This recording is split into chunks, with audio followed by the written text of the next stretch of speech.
Some secrets aren't buried in the ground. They linger, whispered on a dying breath, waiting to unravel the very fabric of the lives left behind. Imagine building a decade of perfect happiness, a love story so beautiful it felt destined, only for it all to shatter with a single, unfamiliar word. A word uttered in the final moments of the man you loved more than life itself.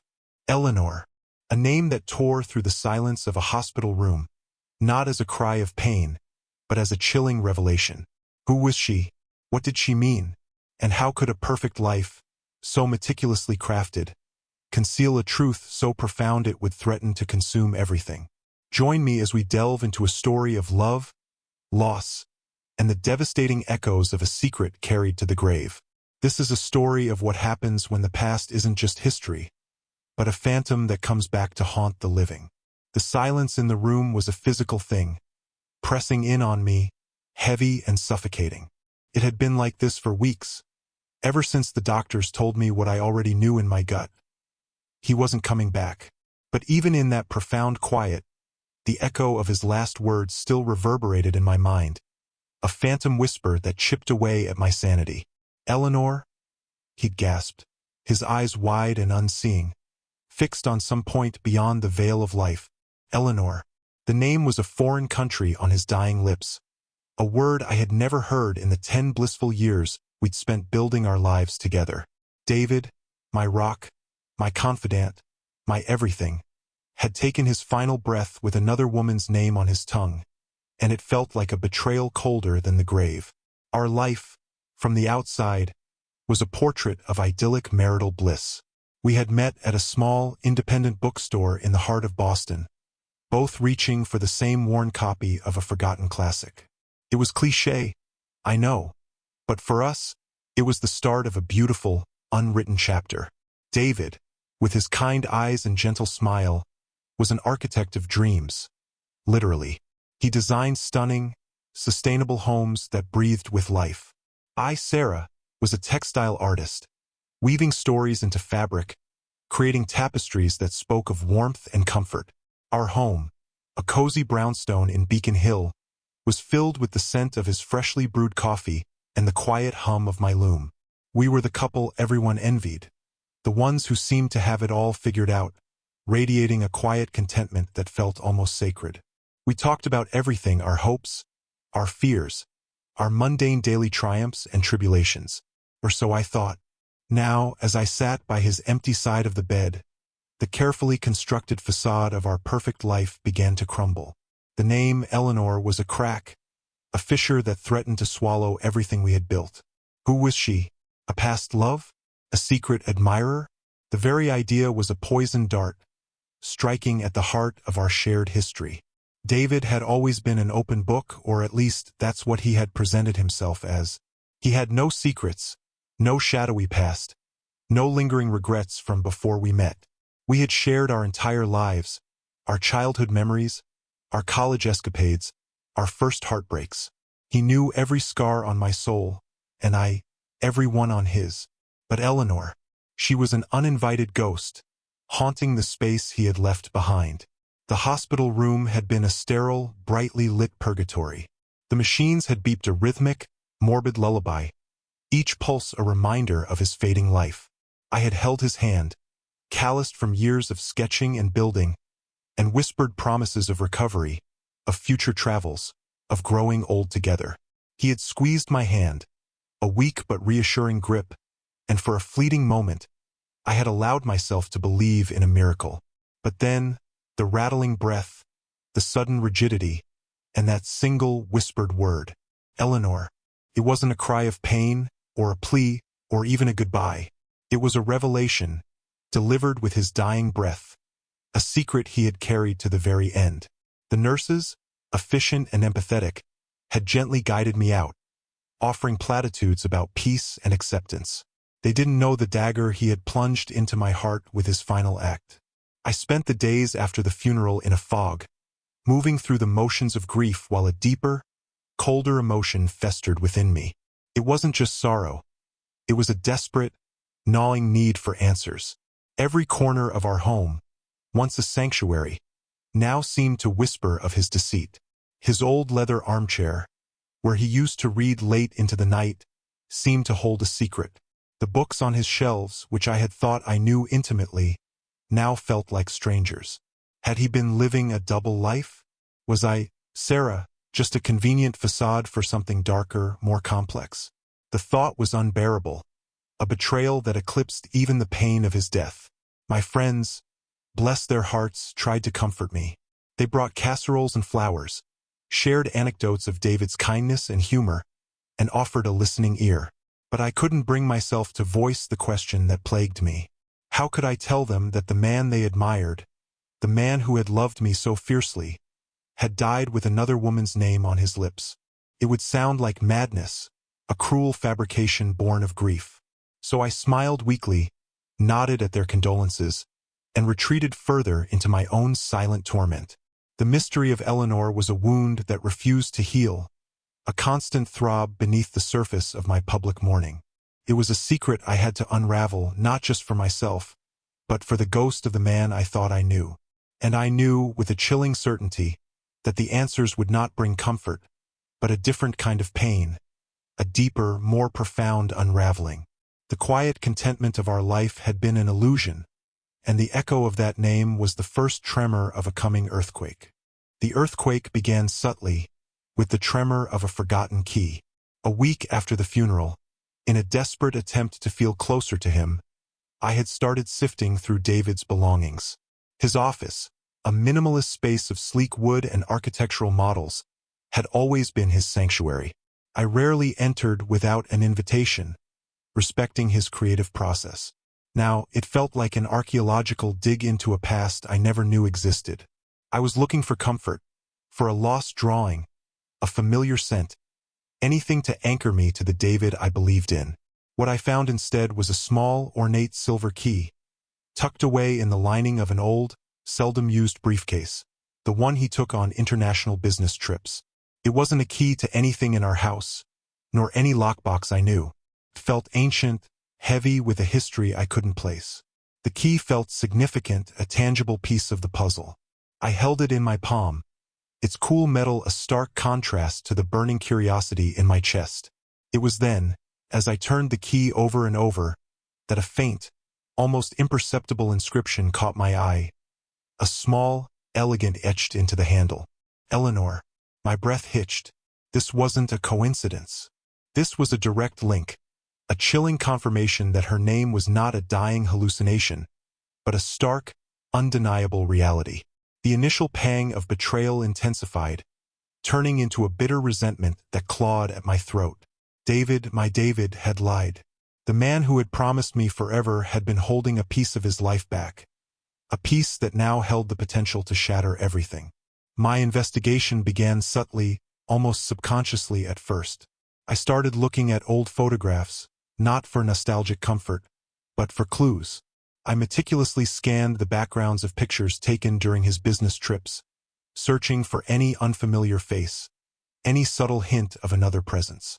I combed through his digital files, his emails, his call logs, feeling like a thief in my own home. It was a torturous process, a self-inflicted wound, but I couldn't stop. The need to understand Eleanor, to give a face to the name that haunted my nights, was an obsessive compulsion. The first tangible clue came from a long-forgotten contact in his phone. A number labeled Eleanor, with no last name, no company affiliation, just the single, stark name. My heart hammered against my ribs as I dialed it, half expecting it to be disconnected, half dreading a woman's voice. Instead, it was a recording. The number you have dialed is no longer in service. A dead end, but a confirmation nonetheless. He had a number for her, stored discreetly, sent a fresh wave of nausea through me. Then, there were the recurring expenses. Small, consistent withdrawals from a separate bank account, one I had no knowledge of. They were always for similar amounts, always on the same day of the month, always deposited into an account I couldn't trace. It wasn't a massive sum, not enough to raise immediate red flags in our joint finances, but consistent enough to be suspicious. It suggested a regular, ongoing payment, something he was meticulously keeping secret. It was a financial tether to something hidden, a regular contribution to a life I wasn't privy to. I felt like I was drowning in a sea of suspicion. My friends noticed my withdrawn nature, my hollow eyes, my perpetual state of distraction. They attributed it to grief, offering their continued support, but I pushed them away. How could I share this sordid discovery? How could I articulate the chilling suspicion that the man I had loved so completely was a stranger? The loneliness of my quest was isolating, a cold, hard truth that settled deep in my bones. Every day, the chasm between the David I knew and the David who whispered Eleanor's name widened. One evening, while aimlessly scrolling through David's old laptop, a file caught my eye, buried deep within a seemingly innocuous folder labeled Project Blueprints. It was a series of architectural drawings, not of homes, but of a small, secluded cottage nestled in a dense, almost impenetrable forest. The style was distinctly David's, the intricate details, the thoughtful integration with nature. But it wasn't a project we had ever discussed. The cottage was beautiful, almost whimsical, with a sprawling garden and a view of a serene lake. It had a sense of permanence, of being lived in, loved. And then I saw it. A small, hand-drawn sketch in the corner of one of the blueprints, almost hidden by the detailed lines of the building. It was a woman, her back to the viewer, standing by the lake, her long hair flowing in the wind. And beside her, faint but discernible, a small, elegant, the same E from the key. My stomach dropped. This wasn't just a project. It was a home, a sanctuary built for someone else. For Eleanor. The cottage, the key, the hidden expenses. They all coalesced into a terrifying mosaic of deceit. David hadn't just known an Eleanor. He had seemingly built a life with her, a secret existence hidden from me, from everyone. The realization was a physical blow, stealing the air from my lungs. The grief for his death was now intertwined with a searing anger, a profound sense of betrayal that threatened to consume me. My perfect life had been a carefully constructed lie, and the man I mourned was a ghost of someone I never truly knew. The whispers in the shadows were growing louder, promising a truth that would unravel the very fabric of my existence. I clutched the silver key. It's now a brand, a burning mark of the secret he had taken to his grave, and the secret I was now determined to unearth, no matter the cost. The silver key, with its etched E, became my compass, leading me to an address found in an old, carefully hidden lockbox beneath David's office floor. It was a small, decaying wooden box, containing only a few old letters and a single handwritten address. When I saw the address, a house in rural Vermont, far from our life in Boston, my heart pounded in my chest. Vermont, the place we'd once talked about buying a small retirement home, a shared dream I thought was ours alone. Now it held another of his secrets. Couldn't wait. The anguish of betrayal and the desperate craving for answers propelled me on the journey. My car sped down the highway, each mile a fresh cut into my heart. The landscape shifted from quaint New England towns to dense forests, and finally, to remote dirt roads known only to locals. When the GPS indicated I had arrived, I stopped the car. Before me stood a small, cozy cottage, exactly like the blueprints I had found on David's computer. It wasn't a luxurious house, but it exuded warmth, as if someone had poured their soul into building it. And then I saw her, a petite woman with long, flowing brown hair, watering flowers in a vibrant garden. My heart stopped. Eleanor. She was nothing like the femme fatale I had imagined. Not a vixen, not a homewrecker. She looked gentle, ordinary, like any woman you might pass at a coffee shop. A surge of anger rose within me. How could David do this? How could he build a second life, a second family, without my knowledge? I stepped out of the car, my legs trembling. She looked up, her green eyes widening in surprise. I saw confusion, then a flicker of fear in her gaze. "Excuse me?" I said, my voice dry. "Are you Eleanor?" She nodded slowly, wiping dirt from her hands onto her apron. "Yes. Who are you?" I took a deep breath. "I'm Sarah, David's wife." Her face went stark white. The watering can slipped from her hand, splashing water onto the ground. "Sarah?" she whispered, as if the name were a curse. I watched tears begin to well in her eyes, and it only fueled my anger. How dare she cry? How dare she display pain when she was the cause of all of mine? We stood there in silence, two women bound by a terrible secret. Finally, Eleanor invited me inside, and I went. The house within was just as cozy and lived in as the outside, with hand-drawn sketches on the walls and intricately embroidered throw pillows. It was a home filled with love, a home built with love, and that made it all the more sickening. Eleanor began to speak, her voice trembling. She told of meeting David 15 years ago, long before I met him. She said they had fallen deeply in love, and he had promised to marry her. But then, a terrible accident had occurred. David had been severely injured in a car crash. He had suffered partial amnesia, losing all memory of Eleanor or their life together. He only remembered his life before that, his work in Boston, his shared friends.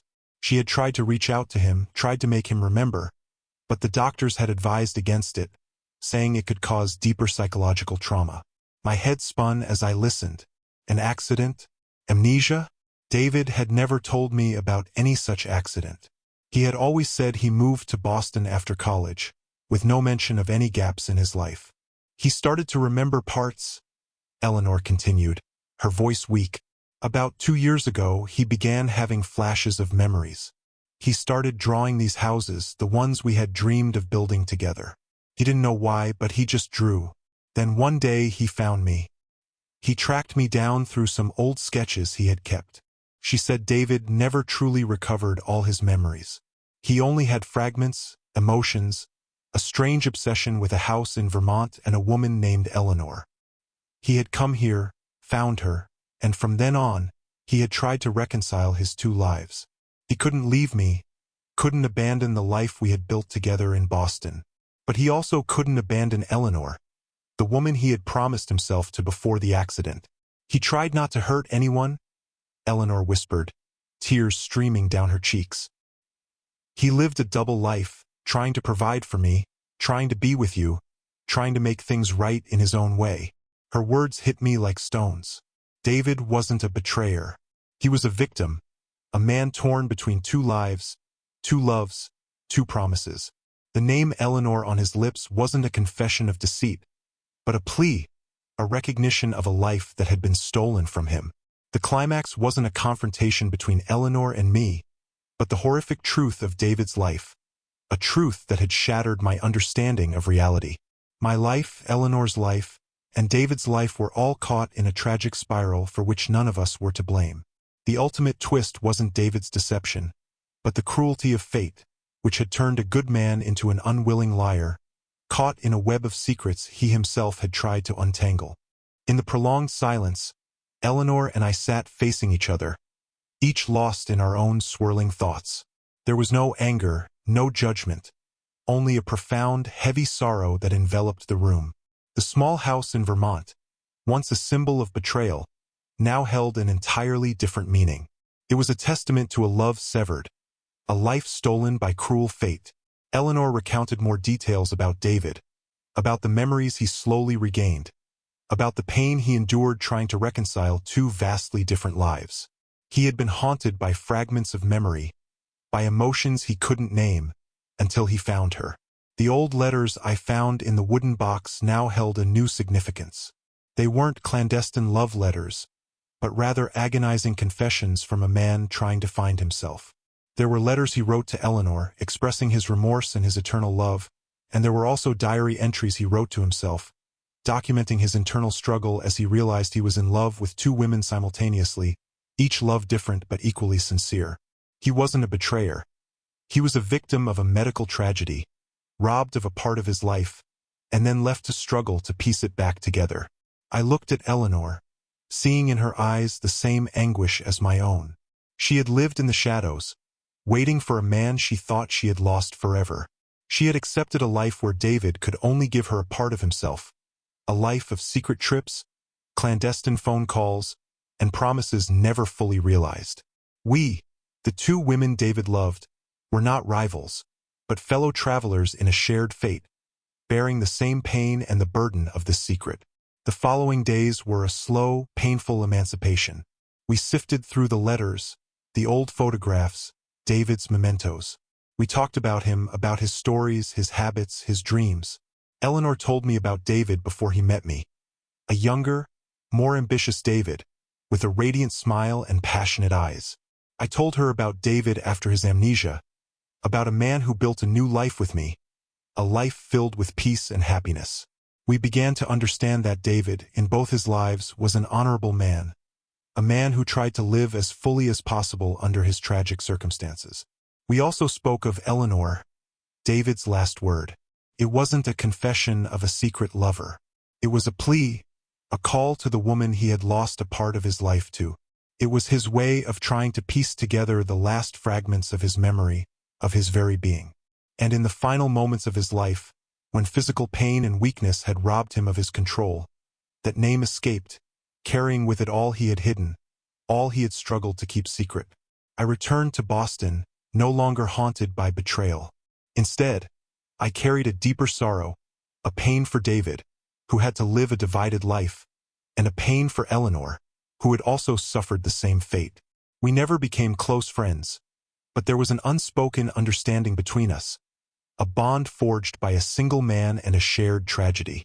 We decided to keep this secret, not to protect David, but to protect our own peace and to honor the struggle he endured. My life could never go back to what it was. The haunting of Eleanor had dissipated, but it was replaced by a new awareness of life's fragility and love's complexities. The brownstone in Beacon Hill, once a symbol of perfect love, was now a reminder of a silent tragedy. I was still Sarah, still a textile artist, but I had changed. I had learned that love is not always simple, and truth is not always comfortable. David's death, with his final word, was not the end of a love story, but the beginning of a profound exploration of humanity, fate, and the secrets we carry through life. It left a lingering sense of haunting, a reflection on what we truly know about those we love, and about what fate can steal, leaving behind the shattered fragments of an irreconcilable past. And sometimes, the last words whispered in a dying breath are the truest words, revealing the deepest secrets, leaving an indelible mark on those who remain. The echoes of a dying breath can resonate far beyond the grave, revealing truths more complex and heartbreaking than any lie. The story of David, Sarah, and Eleanor teaches us that sometimes, the most profound secrets aren't born of malice, but of a fate so cruel, it forces even the kindest hearts into an impossible dance with deceit. It leaves us to ponder, how much do we truly know about the people we love, and what unseen battles are fought in the silent corners of their lives? The quiet contentment of a perfect life can be a fragile illusion, shattered by a single word, leaving behind only the haunting question of what might have been. Thank you for joining me on this journey into the heart of a devastating secret.